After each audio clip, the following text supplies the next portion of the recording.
qui ont pu dire non, nous ne sommes pas du tout d'accord. Deuxième élément. Troisième élément, c'est que si les démocrates partaient effectivement aux élections et que le peuple leur accordait davantage de suffrages pour qu'ils se retrouvent en majorité, doucement, pour qu'ils se retrouvent, oui. Allez-y, pardon, toutes mes excuses. Il n'y a pas de problème. Pour qu'ils se retrouvent en majorité à l'Assemblée nationale, il peut banalement prendre le perchoir. Donc, le prochain président de l'Assemblée nationale pourrait se retrouver être député du Parti Les Démocrates. Et dès que le prochain président de l'Assemblée nationale se retrouverait donc du Parti Les Démocrates, tout ce qui a été fait, tout ce qui a été mis en place là, par exemple, comme arsenal institutionnel,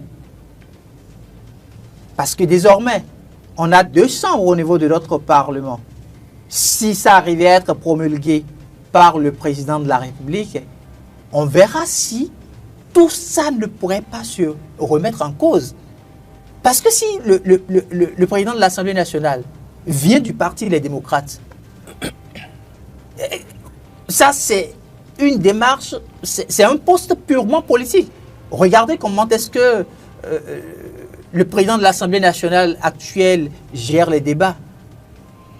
À des moments donnés, on use donc de son positionnement politique pour essayer de faire passer un certain nombre de décisions. Oui.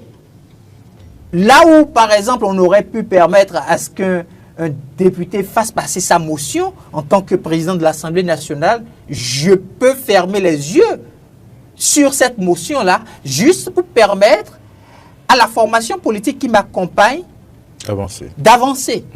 Et donc, on risque effectivement, au cours des élections de janvier 2026, si ce parti arrivait à voir son dossier passé, on risque de refaire encore quelques pas en arrière par rapport à tout Pourquoi ce vous à dites quoi... quelques pas en arrière on risque d'avoir une assemblée nationale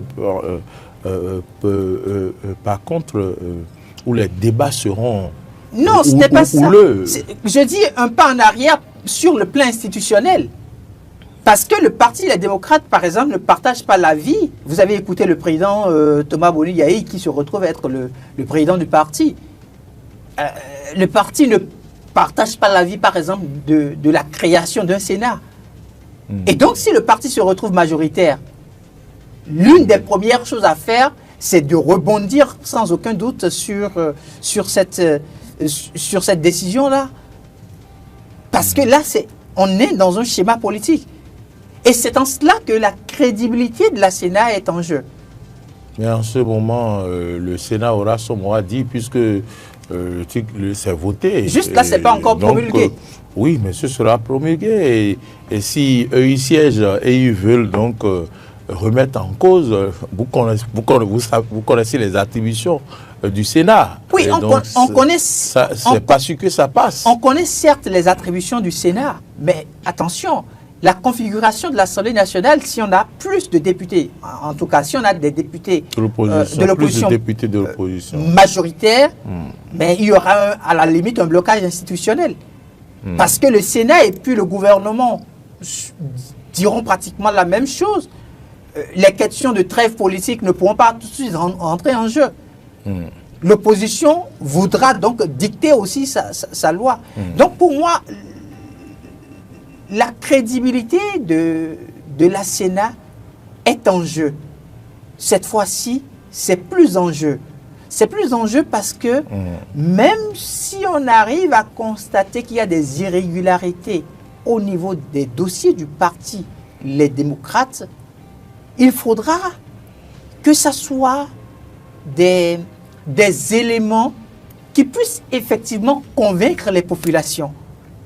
Parce que, ne nous leurrons pas, le paysage qui se présente à nous aujourd'hui, le paysage politique qui se présente à nous aujourd'hui, ne veut pas dire que les partis de la mouvance sont décriés pour autant. C'est pas ça. Mais le peuple veut quand même avoir plusieurs choix. Le peuple veut avoir plusieurs options pour aller se décider.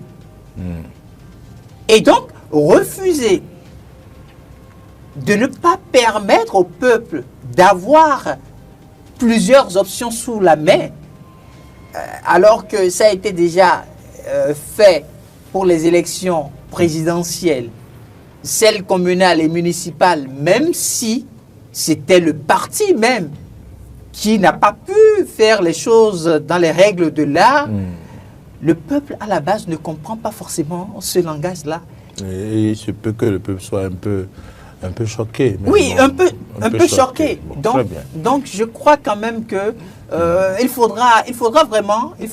Mais tout compte fait, la Sénat ne peut pas faire du favoritisme. La Sénat ne peut que tabler sur l'efficacité du dossier présenté par donc le parti Réaction.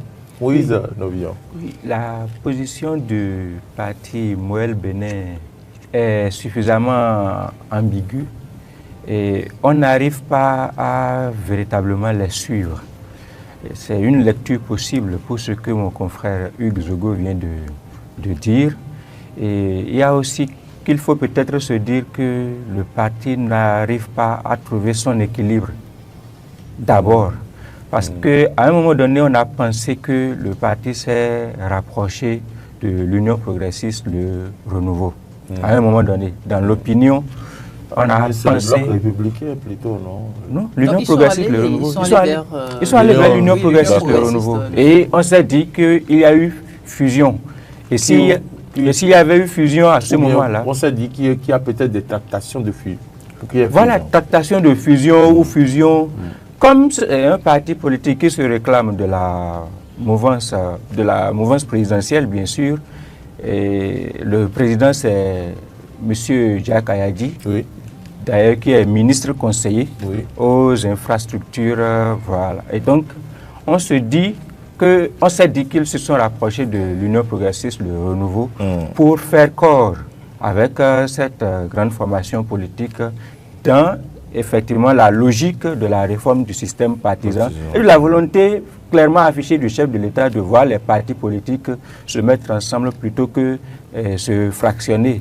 Donc, on a d'abord fait cette première lecture et si quelque chose ne nous a pas véritablement échappé, dès qu'il s'est agi tout à l'heure même de commencer par faire les tractations pour les élections de 2026, on a cru lire quelque part qu'il y a eu une sorte d'entente nouée également avec le parti Foscori.Bénin émergent.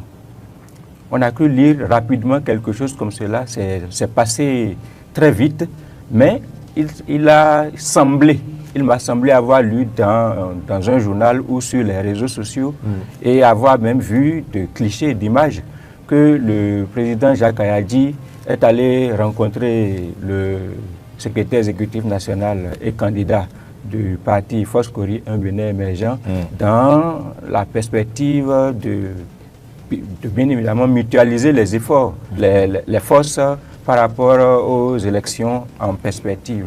Et donc, personnellement, je suis surpris de retrouver cette formation politique déjà candidatée pour les élections communales.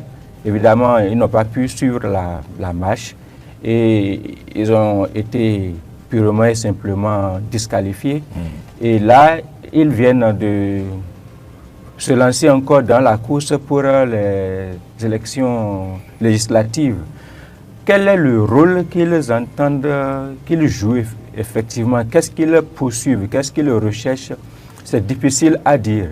Et c'est ce qui permet de faire toutes sortes d'analyses, de faire des sous-entendus comme mon confrère vient de le faire. Est-ce que ce n'est pas éventuellement pour être là et vous n'avez pas oublié Vous voulez dire, en 2000, vous voulez dire qu'ils sont là pour embrouiller les cartes? Pour embrouiller, j'ai du mal à le dire expressément comme cela, mais c'est ce qu'on peut dire.